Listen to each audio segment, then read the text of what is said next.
diet rendah karbo atau tanpa karbo itu ada rentan resiko kena konstipasi alias sembelit. Oh, oke. Nah, kalau dia udah punya wasir, kalau dia sembelit kan wasirnya kan tambah parah gitu. Oh, Jadi betul. untuk orang-orang yang seperti ini agak hati-hati.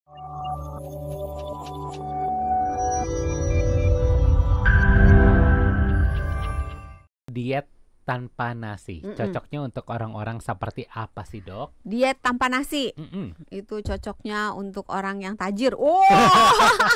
Karena protein harga tinggi ya. Ya, karena protein itu harganya tinggi. Apalagi gitu. kalau yang lagi nge-gym kan, makan dada ayam bisa berapa biji kan? Iya kan? Nah, Iya kan? gitu. Enggak ini bercanda. Jadi diet tanpa nasi apa tanpa karbohidrat nih? Dua-duanya deh. Kalau Tanpa nasi dan kan tanpa sebenarnya karbohidrat. Kalau diganti kentang, diganti ubi kan Sama aja ya. Oke, gitu artinya kan. tanpa Berarti karbohidrat. tanpa karbo ya.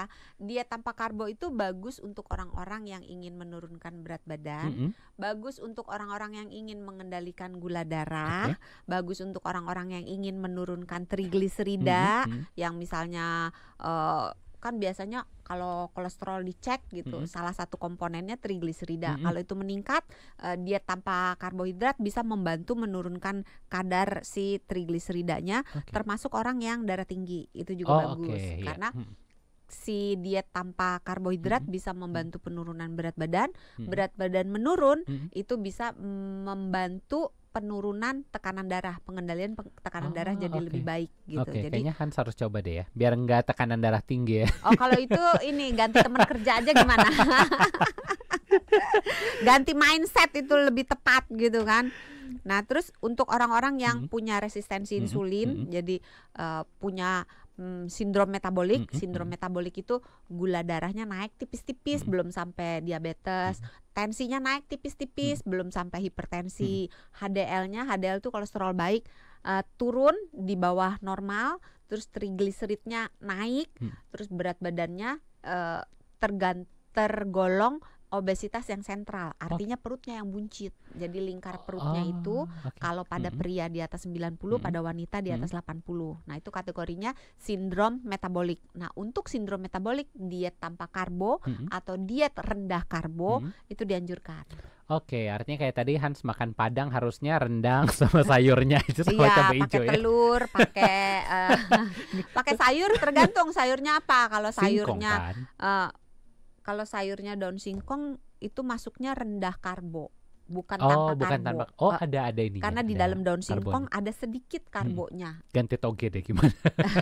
Pada umumnya sayur-sayuran ada sih sedikit karbonya. Kalau sayur yang nggak ada karbo agak susah ya. Nah, tapi itu bumbu-bumbu, Dok. Ini juga Indonesia kan makanan yang sangat kental dengan bumbunya. Ini kayak tadi Hans makan Bumbu rendang. Boleh, nggak ada karbonya artinya ya, aman ya. Biasanya kayak mungkin bawang gini ya, kalau atau semur ada karbonya kan. Kalau semur kan pakai gula Jawa, kalau nggak salah, mohon maaf nggak bisa masak gitu. Kan biasanya pokoknya bahan bumbu masak yang menggunakan kecap manis, yang menggunakan gula dalam berbagai bentuk, gula Jawa, gula merah, gula palem, gula apalagi, gula semut, pokoknya gula pasir, semua yang bergula itu hitungannya rendah karbo jadinya. Bukan tanpa karbo ya. Tanpa karbo karena termasuk gula gitu. Jadi kalau tanpa karbo, gula dihitung sebagai karbo. Oke, Dok, ini apakah ada profil khusus orang-orang yang memang mau tidak mau dianjurkan harus diet rendah karbo ini? Gitu. Bukan rendah, yang tanpa karbo. Biasanya dianjurkan buat pasien-pasien epilepsi, buat pasien-pasien yang ada autoimun. Tapi ini sebaiknya diet-diet yang tanpa karbo atau rendah karbo itu dikonsultasikan dulu ke dokter ahli gizi. Karena balik lagi tiap orang punya kebutuhan beda-beda karena ya. harus cek dulu, misalnya nih, diet rendah karbo atau tanpa karbo itu ada rentan resiko kena konstipasi alias sembelit. Nah, kalau dia udah punya wasir, kalau dia sembelit kan wasirnya kan tambah parah gitu. Jadi untuk orang-orang yang seperti ini agak hati-hati. Mungkin milihnya jangan yang tanpa karbo, tapi mungkin milihnya yang rendah karbo. Atau orang-orang yang punya gangguan tidur misalnya, karena diet yang tanpa karbo itu bisa pada awal-awal terutama menimbulkan insomnia, susah tidur. Walaupun nggak semua ya, karena bahan makanan yang ada di dalam golongan karbohidrat itu mengandung nggak cuma karbo juga, tapi ada vitaminnya, ada mineralnya, ada antioksidannya. Nah, vitamin, mineral, antioksidan ini dibutuhkan untuk menjaga keseimbangan hormon melatonin di dalam tubuh orang itu, yang ujung-ujungnya memicu tidur atau mempersulit tidur. Oh, oke. Mungkin itu kunci kalau yang insomnia, banyak-banyak makan karbo ya. Biar gampang tidur. Enggak juga ya? Bisa ada beberapa jenis karbo, terutama yang tinggi triptofan, itu boleh dikonsumsi kalau kita misalnya susah tidur. Misalnya susu putih, kiwi, pisang, itu bisa membantu orang untuk tidur. Jadi lebih gampang ya. Oke, tadi kita udah ngomongin soal orang-orang mana nih yang memang dianjurkan untuk bisa mengikuti diet tanpa karbo atau rendah karbo ini. Tapi ada nggak sih dok bahayanya nih orang-orang yang justru nggak boleh nih untuk melakukan diet tanpa karbo atau rendah karbo ini? Mungkin orang-orang yang mengalami gangguan mineral, gangguan elektrolit, orang-orang yang punya defisiensi atau kekurangan vitamin itu, atau itu tadi nggak boleh sembelit, misalnya dia punya wasir gitu ya, itu memang sebaiknya, bukan nggak boleh sih, konsultasi dulu.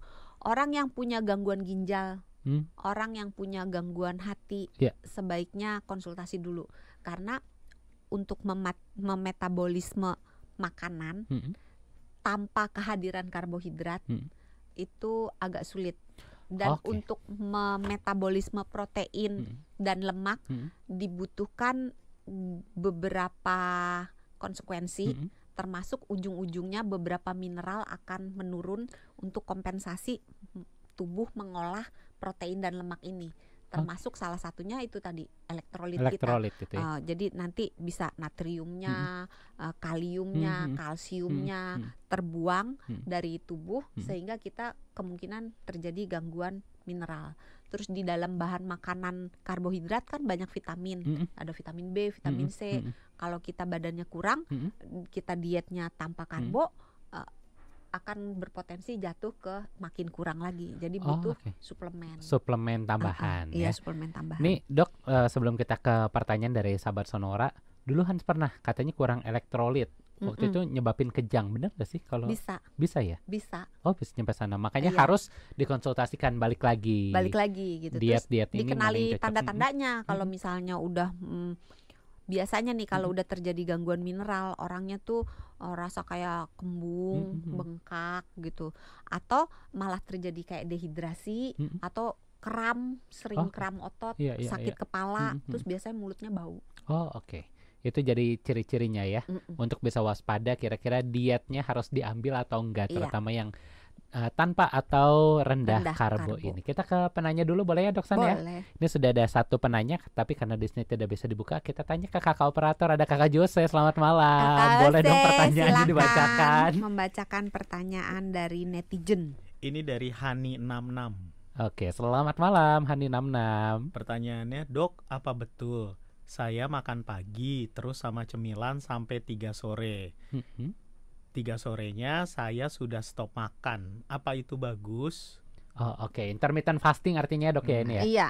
Terima kasih pertanyaannya Mbak Hani 66. Ini pertanyaan yang menarik. Ada satu lagi katanya dok. Ada satu lagi dok. Boleh dicatat dulu ya. Dari Eka Fikri. Dok, aku dulu diet berhasil disertai olahraga juga. Lalu tidak meneruskan lagi diet dan olahraga. Kenapa berat badan malah lebih melar dari sebelum diet? Waduh, udah nih. 2 nih ya. Udah 2. Kita satu dulu dari kita Hani. Hani 66 dulu ya. Ini pola makan dari sarapan sampai jam 3 sore, habis itu nggak makan apa-apa lagi, bisa dikategorikan sebagai intermittent fasting. Apabila nggak makannya ini disertai dengan tidak mengkonsumsi minuman apapun yang berkalori. Jadi kalau misalnya kayak Hans tadi minum susu ada kalorinya ya. Oh, oke. Iya, berarti bukan intermittent fasting. Tapi kalau minum susunya hanya sedikit, jadi mulai dari jam 3 sore sampai besok pagi sarapan, minum susunya misalnya cuma setengah gelas, itu masuknya masih bisa intermittent fasting tapi yang dirty intermittent fasting. Nah, boleh apa enggak? Boleh. Sepanjang tidak menimbulkan keluhan. Karena beberapa orang itu tidak bisa, makanya kembali lagi dia punya penyakit enggak. Masing-masing ya, gitu. tiap orang punya profil yang berbeda-beda ya. Iya, kan ada dan punya kebiasaan yang berbeda-beda, punya kultur keluarga yang berbeda-beda. Selama tidak mengganggu, misalnya ada beberapa orang yang kalau lapar nggak bisa tidur. Saya termasuk yang kalau lapar nggak bisa tidur gitu. Kayak kita semua di sini kalau lapar nggak bisa tidur ya. Tapi kalau Mbak Hania 66 ini merasa oke kok saya bisa tidur, silahkan gitu. Tapi ketika mengalami keluhan gitu, coba direfleksikan lagi, perlu nggak sih melakukan itu gitu. Karena nggak semua diet itu cocok untuk setiap orang gitu. Betul. Jadi kalau memang nggak cocok, ganti cara dietnya. Yang penting secara pakem kesehatan tidak melenceng terlalu jauh.